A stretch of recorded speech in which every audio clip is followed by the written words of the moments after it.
Siyempre, unahin natin ang ulo. Andyan ang linamnam. Ayun. At ang gulay. Lagyan din natin ng sabaw.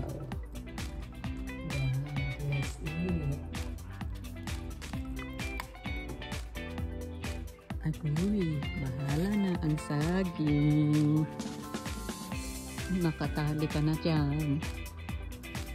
Basta meron kasing-kasing.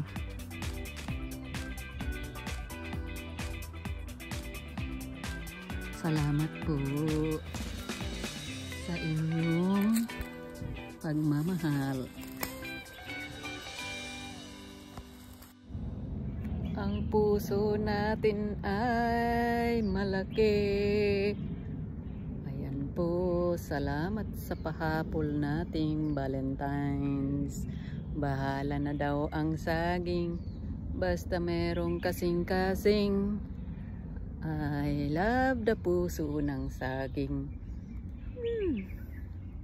Thank you, saging, sa iyong kasing-kasing. Kumusta po kayong lahat? Ngayon ay magluluto tayo ng pangtanghalian. At ito ang ating napiling o ulamin. Tayo ay pumitas nga ng puso ng saging sa ating arubayan. Hindi sa aking puno. Kasi wala akong saging na tanim. Basta pag nasa probinsya tayo ng Hong Kong ay marami tayong mga gulay-gulay dyan sa tabi-tabi na may ayuda. At kakailanganin nga rin natin po ang isang malaking kamatis, luya, sibuyas, at saka garlic, lemon, and sili, at ang malaking bangos. So, umpisahan na natin linisin ang banana heart. By the way po, kung kayo po ay unang visiting my channel and have not yet subscribed, guys, I am glad you are here visiting my channel, watching all my videos, cooking, a home cook, at I'm glad also that you can hit that bell button below, subscribe if you have not yet subscribed, share my videos, and also hope to see you in our premiere on Monday. So this one, we're gonna clean the heart of the banana. We're gonna slice some eggplant as well to add in our puso ng saging sinigang. But this is only optional, guys, if you want to add to, or just only a plain of this banana heart. Now I have soaked into the salty water to avoid being dark. So this is our all ingredients: sliced tomato, ginger, onion, garlic, lemon, and chili. So now we're gonna process our banana heart. So this is the banana heart. We're gonna discard all this unnecessary red thing here. We only need is the one that young inside of the heart. Alisin natin po itong mga hindi kailangan sa pagluluto.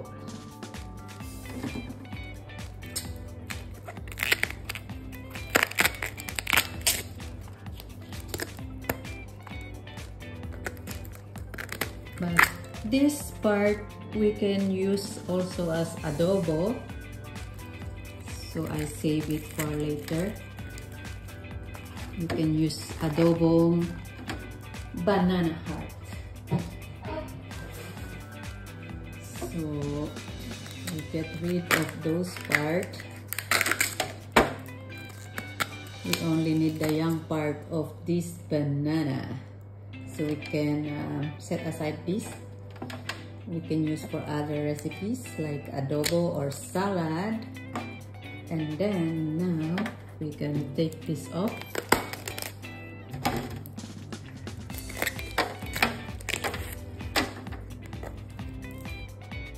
So this is only that left to the big banana heart. Ang liit naman na ng puso. Okay.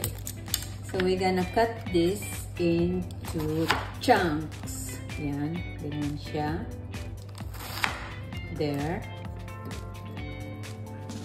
Isa pang hatid dito. Yan. There you go. So, kukunti na nga guys ang pinag-anuhan. But if I don't add that eggplant, wala na tayong uulamin. Okay, that's it guys. So, all are prepared and let's get ready to cook our sinigang banana heart with bangos. So, we have a pan here and we're gonna boil water first. Let's get started guys to cook. In a pan, we're gonna boil the water. And then we're gonna add our dried, what do you call this? Iba. Dried kamyas. Yan. I have found a dried kamyas. We're gonna put in first to infuse the flavor, the sourness, because we are not using a powdered sinigang. We're gonna use all the natural ingredients from the earth. And next po ay ilalagay na natin ang ginger, garlic, and onion together there. Let it simmer a bit. And also tomato in. Okay, boil a little bit until infused. Let's check on our, ayan guys, na-infuse na ang ating kamyas, kamatis, luya, sibuyas, bawang, and then it's time now to put our puso ng saging, gulay at saka talong. So part of the banana in, at titimplahan na rin natin guys. Yan, nilagay natin ang talong na rin. Sabay-sabay na. Ilagay na rin natin ang ating sili, red and green, and also a fish sauce. Fish sauce in. There you go. Then we cover the lid. We put the lid on and wait to simmer, and then we're gonna add the bangos. Wow, look at that. So it's time now para ilagay natin ang ating bangos. So let's put that ulo there.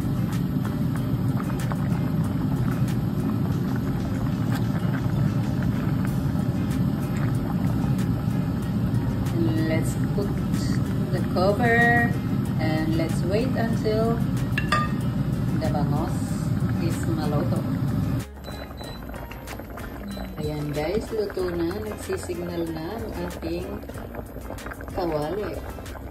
Ang lutuan. Na siya ay luto na at kumain na tayo ng sinigang na bangos sa puso ng saging. Sinigang na bangos sa puso ng saging. Ayan po. With dried kamyas. At let's eat. Sandukin na natin yan. Huwag na natin patagalin. Thank you for watching. See you on my next video.